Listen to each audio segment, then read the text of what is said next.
north is a dangerous place for small buggies like yours. Afraid you're gonna need something with a little more muscle. Fundamentally, a first-person shooter needs to pull the player into the action, to have him ducking and dodging in his chair what he sees coming at him on the screen. But with Rage, we've gone beyond that. There's so many different things to do. There's so many characters to interact with. There's this world to explore. There's vehicles to drive. So it just becomes immersive on so many levels that when the player is in it, he's engaged with not just the action, but the story, the characters, the world.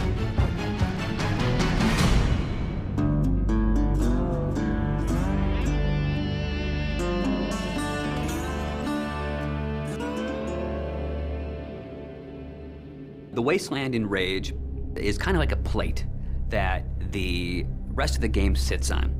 As you travel around, you'll discover that there's these entrances to bandit hideouts and mutant caves and old sewers and things. Listen, don't you go trekking around down there without some serious firepower. In Rage, we try to make the game open but directed.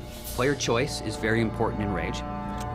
The Wasteland is more than just a setting for the story. It's its own gameplay level, for lack of a better word. It's the thing that stitches the story and it stitches the action all together.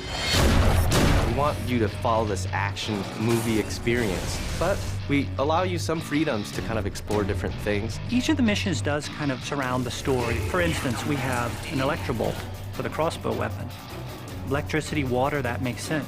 Well, Wellspring sits on top of a well. So the obvious gameplay thing is here, okay, you shoot the electrobolt in the water. It electrifies anybody that's in the water and they die. As you travel through the Wasteland, you meet very interesting, very over-the-top characters. Great! Muy bueno! We are simpático, eh? And we feel that creating memorable characters that offer you memorable missions really kind of helps drive the whole experience forward.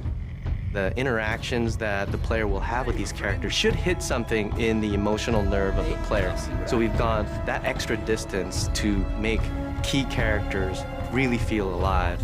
So you know when you go talk to Dan or the J.K. Styles, the producer of that crazy TV show, or the sheriff, you forge these relationships with them. And they give you lots of bits of the story, but you live through the rest of those elements. We felt that crafting interesting people made everything fit together. I know you got questions, but we gotta get moving.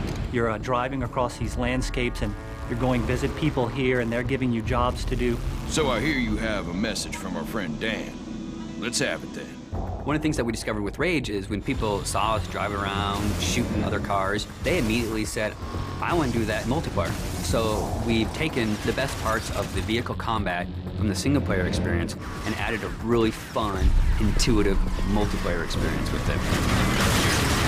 We also have this cooperative style gameplay that allows a player to get with a friend, run through a level that's maybe changed a little bit from things that they've seen in the game, and then we roll a little bit of fiction into that. So it's taking all the kind of visceral, in-your-face action, but you're doing it with a buddy.